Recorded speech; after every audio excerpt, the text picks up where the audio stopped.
Na shirika la ukadiriaji viwango limefanyia marekebisho masharti ya viwango yanayozitaka kampuni kutafuta leseni mbili zaidi kuhusu usimamizi wa mazingira na mifumo ya ukaguzi wa fedha. Mkurugenzi mkuu wa shirika hilo Esther Ngari amesema masharti yaliyofanyiwa marekebisho yatahakikisha kampuni zinaendesha shughuli kwa uadilifu na kudumisha mifumo inayoweza kubashiriwa ya uendeshaji shughuli. Taarifa hii na nyingine ni kwenye makala yetu ya Kapu la Biashara. Shirika la ukadiriaji viwango linafanyia marekebisho masharti ya viwango kuhusu usimamizi wa mazingira na ukaguzi wa fedha ili kuhakikisha viwango vya kampuni za humu nchini vinawiana na vile vya kimataifa. Marekebisho hayo yanatarajiwa kutoa fursa kwa kampuni za humu nchini kufaidika na uwekezaji wa humu nchini na kutoka nje, kwa vile yataimarisha uwajibikaji na uendelevu wa biashara.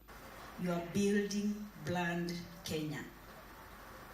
You are adding another stone to the foundation of a national reputation that will open doors for Kenyan businesses for generations to come. Kwingineko, serikali inalenga kupiga jeki biashara ndogo ndogo na za kadri 1200 na kubuni nafasi za ajira 50,000 kufikia mwaka 2030.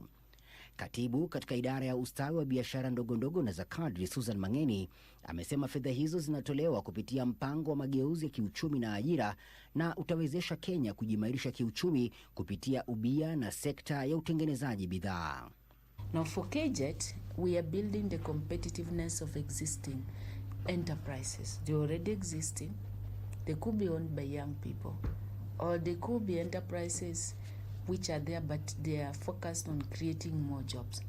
And we're doing this so that we can increase job creation in the private sector.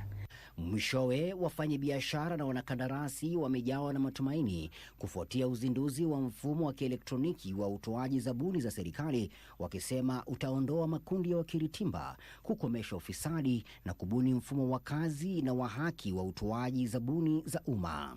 Wanasema mfumo huo unasawazisha fursa za kupata zabuni za serikali. Unakuta tenda zinapewa watu, unashindwa huwa zinapeanwa saa ngapi na wanashinda saa ngapi na wakati upi. Lakini kwa sasa tumeona kuna uwazi mwingi sana.